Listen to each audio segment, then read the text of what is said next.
Mapema asubuhi tarehe 23 za mwezi wa 5 2026, tuko majira yanaelekea saa 4 hivi Afrika za Kati, ikiwa ni 5 majira Afrika Mashariki. Mimi ni Rajabu Akili Kabongo. Kama unavyoona nipo nyuma ya mbele ya mabango, ni shirika la kiraia MCLA. Walikuwa kuna maandamano makubwa ambayo yatakiwa yafanyike, huku pia wakishirikiana na mashirika mbalimbali, pia hata meya wa jiji, lakini niliwatangazia hivi asubuhi kwamba leo utakuwa kuna maandamano asubuhi ambayo raia wote wanahitajika waje. Bahati mbaya haikuweza kufanyika tena, na ndio maana unaona hapa kuna kikao cha waandishi wa habari pamoja na viongozi wa MCLA. Maana halisi ya kuita hii ni kwamba walitaka waweze kuonyesha jamii na umma kwamba maandamano yamehairishwa kwa sababu zisizozuilika. Kuna sababu nyingi ambazo zinakuwa ziko, lakini hizi za leo hapa haziwezi kuzuilika, ndio maana haya maandamano yamehairishwa. Lakini ambacho tutakuja kugundua ni lengo lilikuwa ni kumtia nguvu rais, kumuunga mkono rais kwa ajili ya kupata amani. Wananchi kokote duniani, nchini Jamhuri ya Kidemokrasia ya Kongo, mashariki mwa Kongo, kitu amani imekuwa ni ngumu sana. Shida iko nyingi, watu wanateseka, hata kule makambini pia watu wanateseka na wanahitaji usaidizi swati mashirika ya kiraia, jamii ya kimataifa, serikali, ili waweze kurudi wapi? Majumbani kwao. Na ndio malengo makubwa ambayo mashirika haya ya kiraia yanafanya ili kuweza kusukuma ili gurudumu liende mbele. Na najua ni jambo la muhimu sana, lakini katika watu ambao waliweza kushiriki katika hichi kikao na waandishi wa habari, nitachukua nafasi ya kuongea na mzee wangu ambaye ni sio mgeni sana, Bisheko Welewele. Karibu sana. Karibu sana mzee. Ni Reverend, siku hizi nimekuwa Reverend Pastor, Bishop. Ni mmoja kati ya niseme kwa tofauti na masuala ya udini. Katika siasa ni mwanasiasa ama ni sio mwanasiasa? Mwanaharakati. Si mwanasiasa, ni mwanaharakati. Ni mwanaharakati. Haya maandamano umeyachukuliaje kwanza kwa siku ya leo? Mimi ikiwa tumeshirikiana na hao vijana ambao wanaongoza shirika za kiraia, sababu tuliona kwamba tuliwaachia muda mrefu wakakuwa wanatumikisha ujana, wanasahau hekima. Ndio maana tumewafuata leo wasifanye kitu bila sisi, sababu sisi tunajua kwamba tunaombea amani, na amani ambayo tunaombea haina ubaguzi, haina kabila, haina rangi, haina lugha, haina nini. Ni amani kwa Kongo yote. Kila mtu ambaye anajiretrouver kwa Mkongo, lazima tuombee amani ya pamoja. Ndio tuliona kwamba tukibaki kimya, tuache vijana wafanye vyao tu, sisi wa pastor, sisi viongozi, sisi mashehe, kutu wanani wote na waskofu kama vile nejo hapa, tunaona kwamba tunapoteza chada zimoja. Lazima tusaidi, tushirikiane na vijana, tuwaongoze, wasiharibu, wafanye vitu kwa hekima, kwa amani ya nchi ya Kongo, kwa kila mtu ambaye anaishi katika Kongo, bali hakuna sio ubaguzi. Kuwe marche pacifique, isiwe marche ya fujo, ya kuleta fujo, mgogoro kwa watu. Sisi tunataka cohabitation pacifique na cohesion sociale. Hii kitu amani ambayo watu wanalilia amani, ni Kongo ndiyo inatakiwa kupata amani ama ni mvamizi ndio anatakiwa aache kuja kutuvamia? Unajua huyo mvamizi wanazungumza, mimi ninakujiuliza, tunasema kwa wanasaidiwa na Rwanda. Sasa tunasema wanasaidiwa. Ndio tunasema saidiwa na Rwanda. Sawa, tuitike, lakini ni wanani? Wengi wao ni Wakongomani. Sinaona hivyo. Sasa tuwaombee wote, wakisema tafuta amani, nao tafute amani, nao wapate amani. Yaani nini? Nao wajue kwamba mwanadamu ana haja ya amani kama sisi tunavyo haja ya amani, nao juka na haja ya amani. Ndio nawaombea mimi kila wakati, nao zamiri si waingie ndani kama vile tunaweza kuingia kila watu ndani, kwamba amani ni amana kwa mtu ambaye aliokolewa, ambaye anajua aliumbiwa, au haiko Mkristo au ni mpagani, lakini anahitaji amani. Amani haina ubaguzi. Amani ni kwa wote. Kwa wote. Kwa wasi, kwa wote amani. Unaiwa amani, kana zungumza amani, neno amani halina ubaguzi. Naye hata naye hana amani. Maana hasinzii. utakuja kunipiga nchi ya watu. Naye hana amani. Kila mtu yote yule hana amani. Naye kupata amani yake, yani ajitulize kwa nafasi yake, apate amani. Bishop, nikichukua nafasi hii nikupe nafasi utoe message kwa M23 sawa na Bishop Bujiriri ambaye yuko Bukavu wa Philadelphia. Amekuwa akiwazungumzia na yuko ndani ya mikono ya M23. Ni message gani ambayo mimi nikwambia kwamba mimi sifanyi siasa. Mimi naombea development. Message ya Kikristo kama vile Bishop. Ndio nitakwambia kitu kimoja. Mimi sifanyi siasa. Lakini mimi kazi zetu sisi. Sawa? Kazi zetu sisi ni kuombea amani. Kazi zetu sisi ni development ya mji. Kazi zetu sisi ni pacification. Cohabitation pacifique na cohesion sociale. Ndio kazi yetu sisi. Sasa siwezi mtu kuingia kwa ndani sababu sijui mwanzo ni wapi. Lakini mimi nataka tu kwamba tuombee amani. Mungu wangu anaposikia anapoomba amani. Na kama ni Mungu ambaye anataka amani, kweli tutapata amani. Sio usema kwamba hata tutembee hivi kwa manifestation kwa sababu vijana wafanye wenyewe ndio wataleta amani. Mungu wote nimwamini ndio anataka amani. Ni Mungu tu. Sababu mimi nimegundua siri kwamba hata wanadamu wainame, wafanye nini kama Mungu hajaamua. Kama Mungu wa mbinguni hutayemuomba hajaamua, amani atupati. Lakini kama Mungu anaamua, haya hata tufanye manifestation, hata lala asubuhi wataondoka tu. Tunaona sisi tulikuwa hapa Uvira. Nani alisema watoke? Ni sisi. Tulifanya manifestation kusudi watoke? Hapana, lakini tuliamka Mungu anasema ondoka. Na wakaondoka. Na ni hivyo kwa Sangi vile vile. Anasema ondoka na wakaondoka. Sio sisi. Huyo Mungu aliyemuomba alisikia maombi. Niwakumbushe tu ndugu watazamaji kwamba Bishop alipewa ubishop mwaka jana mwaka juzi. Mimi tangu 2024 ndio nilipata bishop. Lakini ilikuwa rasmi hii miaka 2-3 hapa nyuma. Donc niliombewa ilikuwa le 9 kubarikiwa sasa. Kubarikiwa donc kwa ordonné kwa bishop ilikuwa le 9 décembre novembre 2024. So ni mtumishi wa Mungu, lakini hapo wali pia ulikuwa mwanasiasa kwa sababu uliwahi kugombea pia. Ndio nilikuwa candidat député Malere. Nilikuwa kabisa nigombea kusema kwamba niongoze watu. Sasa niona kama kulikuwa shida. Hivi unaweza kurejea tena katika siasa? Nyingine mawazo ile sina hata hamu tena sana sababu najua kwamba Mungu ameniweka nafasi fulani. Nisaidie watu, niombee watu, nisaidie watu. Naweza kuwashindikiza lakini sio rahisi tena kusema kama niingie haraka. Nakushukuru sana. Nikupe nafasi sasa tuweze kutizama kikao na waandishi wa habari na ndugu zetu wa MCLA. Walianza walivyozungumza na maswali ambayo waliyajibu kutoka kwa waandishi wa habari. Mimi ni ndugu yako Rajabu Akili Kabonga na hii ni Baraka One TV.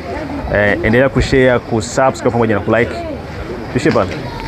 Amjambo wa ndugu wariri, mimi ni Alphonse Mufariji Nestor.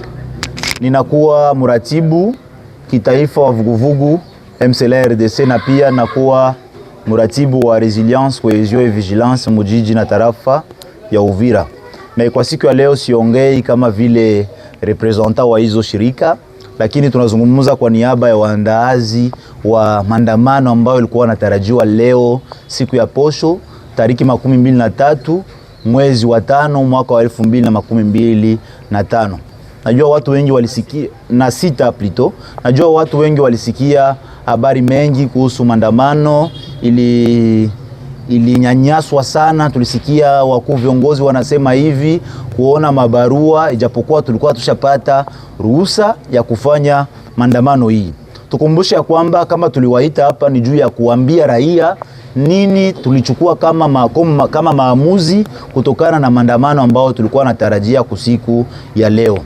Tukumbushe kwamba sisi sio wafanya siasa. Sisi ni watetezi wa haki ya raia, sisi ni watetezi wa nchi, sisi ni watetezi wa haki za kibinadamu. Na ndio kwa maana tukoona kufanya mikogotano juu ya maandamano kwa sababu tuifanyi kwa faida ya siasa. Tunaifanya kwa faida ya nchi.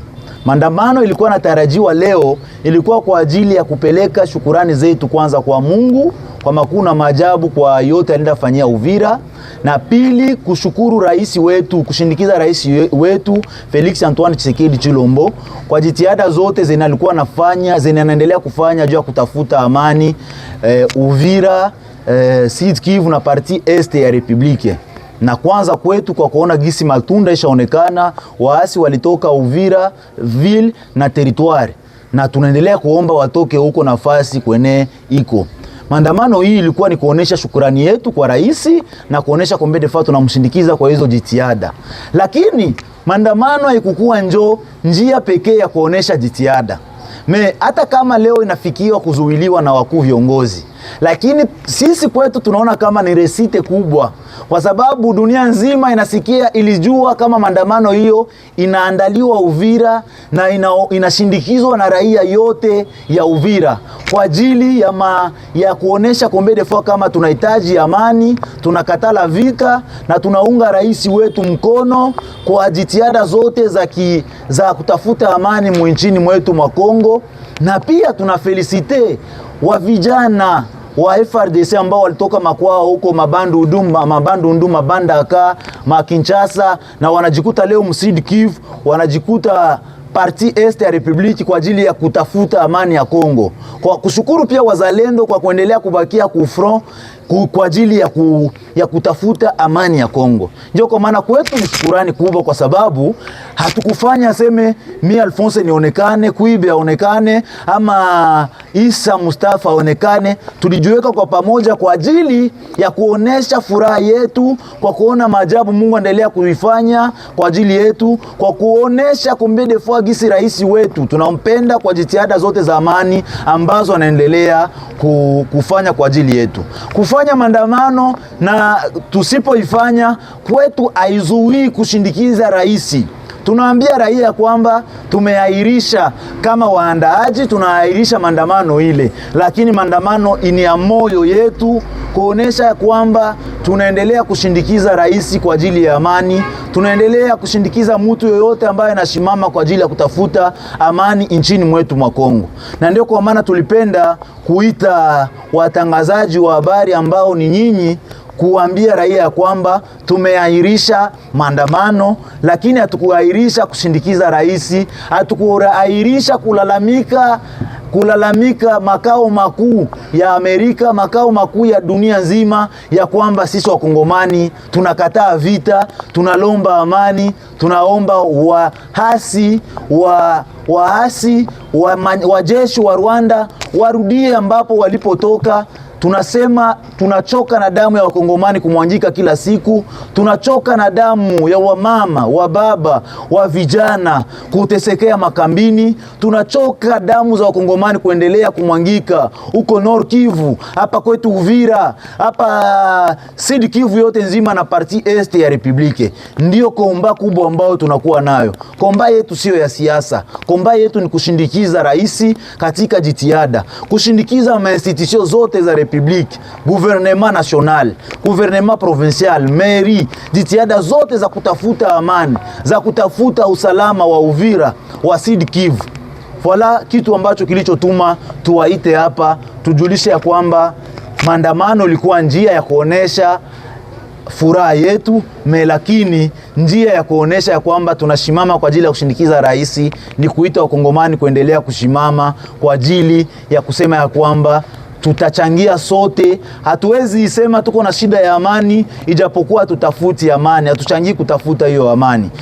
Inchi zote zilizoendelea duniani kote ni inchi ambazo raia ilishimama kwa ajili ya kuchangia kutafuta usalama wa inchi. Na ndio kwa maana leo wito huu ni kuita raia tushimame kwa ajili ya kutafuta amani, kwa ajili ya kushindikiza wakuu viongozi, kushindikiza wanajeshi, kuwaombea Mungu, kudenonse watu wabaya, kukuwa vigila, kuchunguza mtu anafanya nini, huyu anafanya nini.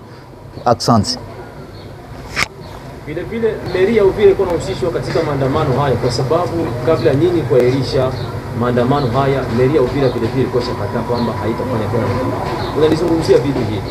Nikumbushe ya kwamba maandamano yenyewe haikukuwa ya mkuu kiongozi yoyote, haiza haikukuwa ya meri ya jiji yetu. Ilikuwa ni maandamano ya muungano ya mashirika ambazo naziona hapa, na wamoja walizibiliwa kwa ajili ya kuonesha combien de fois kama sisi raia, kama adui iko napanga mikakati ya kutafuta udongo, lakini sisi raia ya Uvira, raia ya Kongo hatuhitaji vita, arudi alipotokea, na kwa kuithibitisha kwa kuonesha combien de fois tunashindikiza mijadala yote ya raisi ya kutafuta amani. Maandamano ni sisi tunayarisha kwa saa hii, haiko watu wote wale ambao wanaiahirisha. Je, katika maandamano hii hamkuingia siasa kwa sababu yasemekana kwamba kuna viongozi wameanza jiingiza ndani ya maandamano, na katika komunike ambayo imepita sio nyinyi ambao mmeandaa ndio mmeitoa, ila ni viongozi wa mahali ndio wametoa hiyo komunike. Namna gani hayo yamepitikana hivyo wakati sio hao ndio walikuwa wakiandaa? Kumwanzo akukukua manyanga ya kisiasa. Kwa sababu gani? Ilionekana kama shirika nyingi za Uvira zililomba maandamano, zililomba kushindikiza rais, kushukuru Mungu, kukatala vita, kuitika amani, kulomba wa Amerika waendelee kutusaidia kutafuta amani, kushindikiza wanajeshi. Na ndio kwa maana tukaitwa na mkubwa wa jiji kwa ajili tujiweke fasi moya na yeye atushindikize. Pale hapa kukua mambo ya kisiasa. Mambo ya manyanga ya kisiasa ilikionekana ya kwamba wakuu viongozi wamoja waliona ya kwamba hii kitu itaenda kufanyika kwa faida ya watu wanaandaa. Hii kitu itaenda kufanyika kwa niaba ya mkuu wa jiji. Na ndipo pale kutoka decision ya kusema kwamba ile kitu iahirishwe. Lakini kutokana hata kama kulikuwa ile manyanga ya kisiasa, sisi hatufanyi kitu kwa ajili ya siasa. Na ndio kwa maana tulisema kwamba hatutafanya upinzani, tunafanya kwa ajili ya nchi. Na ndio kwa maana tunaahirisha kwa ajili ya nchi, tuendelea kushimama kwa ajili ya kutetea jiji letu, tarafa na nchi yote ya Kongo na kushindikiza rais. Hakuna mtu yote ambao anaokataa raia isichangii kwa mambo ya usalama. Tukizungumzia hili swala la maandamano, sio Kongo ndio inapigana vita, bali Kongo ndio imevamiwa.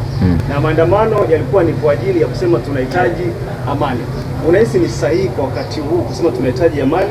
Una kauli gani kwa wale ambao wamevamia nchi? Na swali la pili ni hili, wakimbizi wa Busuma Burundi wanalalamikia mashirika ya kiraia hapa tarafani Uvira kwamba mnawaachilia, mnashindwa kuwatetea wakati kule wanasumbuka, wanahitaji kurudi nyumbani. Ndio, sisi tunalalamika kwa ajili ya amani, tunavamiwa. Ni kuonesha combien de fois wale watu ambao wanaendelea kupanga, wanaendelea kumwanga damu ya Wakongomani, waelewe ya kwamba sisi wenyewe hatuhitaji vita na tunalomba amani kwa ajili ya kuonesha ya kwamba tunashindikiza jitihada zetu za nchi kutafuta amani, na pia tuoneshe makao makuu, tuoneshe dunia nzima ya kwamba hata kama waasi ambao wanashindikizwa na nchi ya Rwanda wanaendelea kutuvamia, lakini sisi hatuko tayari kusikia hiyo kauli ya kusema tunakuja kuwakomboa, ijapokuwa wanakuja kumwanga damu ya Wakongomani. Na ndio kwa maana sisi tunashimama kuonesha mchango wetu kama raia, kukataa vita, kulomba amani na kulomba hao waasi waondoke katika nchi ya Kongo. Na kama tunafanya hii malalamiko, ni faida pia ya watu ambao wanakuwa ndani ya makambi. Kama uliona watu waliendelea kuteseka kule, ni kutokana na usalama mdogo ilikuwa huku. Hii kitu ambacho tunachokifanya ni kwa faida ya wenzetu ambao wanakuwa ndani ya kambi, kwa sababu wakati mtu anarudia ndani ya Kongo na kusha kuwa amani, itamsaidia kuikala na kufanya makazi zake za kila siku kwa muhali ya mzuri. Hapana kesho tena mtu afiki akisikia tena tunakimbia tunakuwa tena kambini. Na ndio kwa maana hii ni wito tunatoa kwa Wakongomani, tuwe macho na tuangalie nini ya kufanya. Kesho yake tusikie sema ya kwamba tunaanza teseka, mashirika za kitaifa mtusaidie. Tuwe macho kwa sababu usalama wa Kongo utajengwa na watoto wa Kongo. Asante.